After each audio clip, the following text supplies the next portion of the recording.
and he moves away, he moves to his right.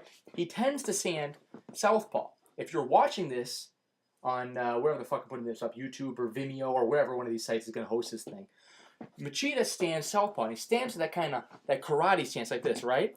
And he tends to like to rush in, and he ends his combinations with a left hand. So it comes to the left hand like this, then he immediately steps to his right.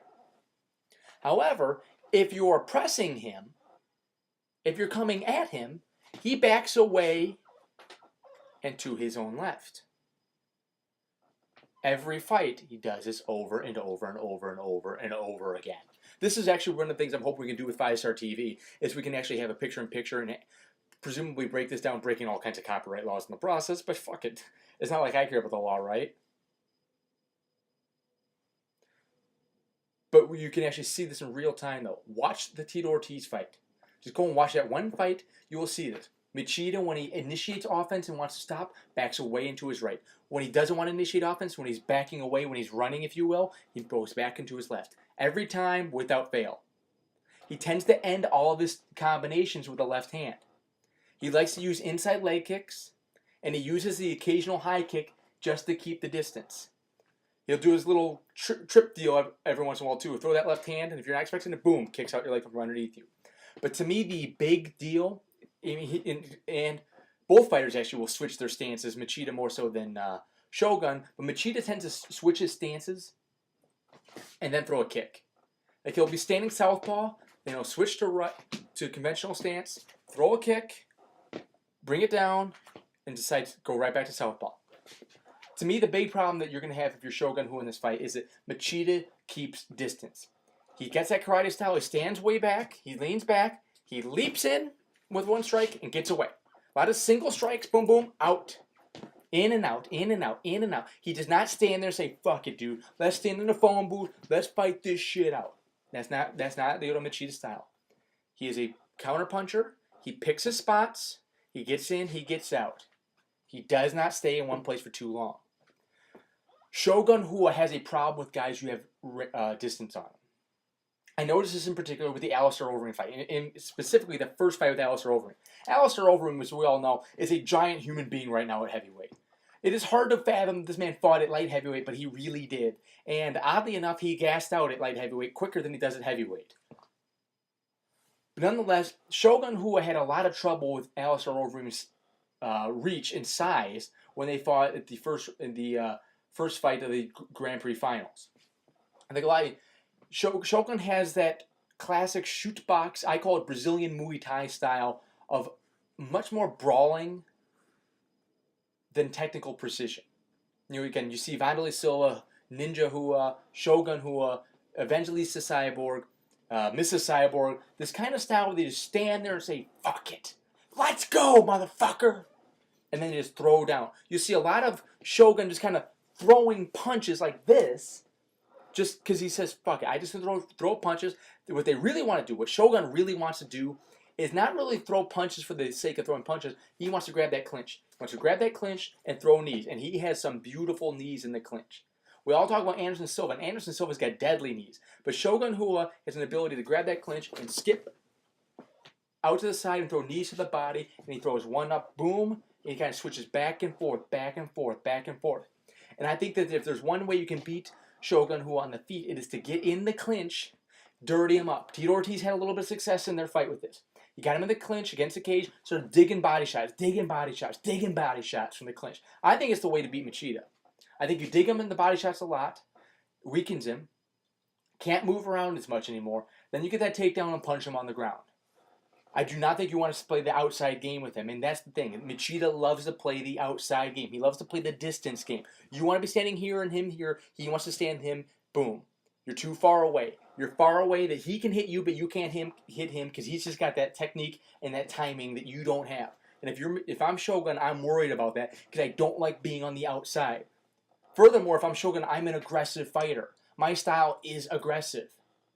Shogun wants to press the action. Machida wants you to press the action. He wants you to come at him. You know, if you're standing still, if I'm moving away, Machida's strikes don't work nearly as well. He's a karate guy. And one of the big problems with the karate is that they're just not that strong. Their strikes are kind of weak. They're precise. They catch people off guard. They can do damage because you're not ready for them. But they're not Muay Thai style brawling, hit you hard like a fucking American boxer would. And that poses a problem if you're somebody like Machida, because if a guy is moving away, you're hitting him, you're traveling so much distance just to get to him. And if he's moving away, you're not getting the power behind your strikes. You're not sitting down on him. You're not just, you know, when you're striking, if you're up high like this and you're throwing punches, you're not getting as much power. If you're squatting down, if you're sitting on those punches, as they say, and when they sit on the punches, you know, you're literally, think of yourself as sitting on a chair. You're getting more power behind things. You can turn your whole body into it. Machida doesn't do that. However, Shogun's going to move right at you so that when he's moving forward, you're moving forward, and oh, you go down. On the ground, I think that Shogun's got the advantage over Machida. He's a very aggressive guy on the ground, and what's more is that Shogun's actually a lot closer to a jiu-jitsu practitioner on the mat than you might suspect. You think of him as shoot box pedigree, the kicks and the stomps and all that jazz. And Shogun was famous for doing those. I mean, ask Cyril Abidi, not Cyril Abidi. Cyril Abidi. Is it big, tall dude, black? Not Cyril Abidi. I'm thinking somebody else, right? But anyways, ask anybody else. Ask Quentin Jackson. Ask Carter Rona, who almost got his head stomped on. Ask almost anyone that Shogun's fought. He likes to throw. He loved those kicks and stomps. However, on the ground, he likes to get in the half guard. From the half guard, he pretty much does one pass over and over and over again. And he did it early in his career. He's done it late in his career. And frankly, it's working for him. I'm not going to shame. You know, there's nothing wrong with having a technique that works for you on the ground. But if I'm watching this, if I'm Machida, I'm seeing this, I can counter this. Now, I don't know if Machida's seen it or not, but what he'll do is he gets in the half guard, gets head and arm control. I mean, he's got one underhook, he's got his head around the arm around the head like this, right? He will jack this underhook up, punch their head over to the side, replace his head where his arm used to be, and then sometimes he'll grab an overhook like this. He'll either pull up on the tricep, or he'll push down the head as he slides his hips to the ground. The problem, he's got a couple problems. One, if you see it coming, you can actually time it, open your guard up, and go back to full guard. Eric Vandelay in the Denver IFC show did that to him a couple of times. Two, if Shogun doesn't get his hips down to the mat correctly, he will actually have his hips up on top of Machida's hips, enabling Machida to explode, let go of the half guard, plant his feet flat on the mat, explode up, bucking, and turn Shogun onto his back. And if I'm Shogun, I don't want to be on my back with Machida. Not that I'm worried about his ground and pound or anything like that, but one, I don't have a great guard if I'm Shogun. I'm an okay guard, I'm passable, I can handle myself all right. But really, what I'm most concerned about is if Machida's on top, he can stand up. He can get out of that guard and back away and say, come on, play my game. So, of course, we get to the question of, who the hell is going to win this thing? Of course I know. Of course I know. I'm picking the other Machida. I'm not the biggest fan of picking the trendy picks. I tend to actually talk myself out of those picks. I tend to be kind of guys like, well, if everybody's picking Machida, I'm going to smart pick Shogun. I don't think that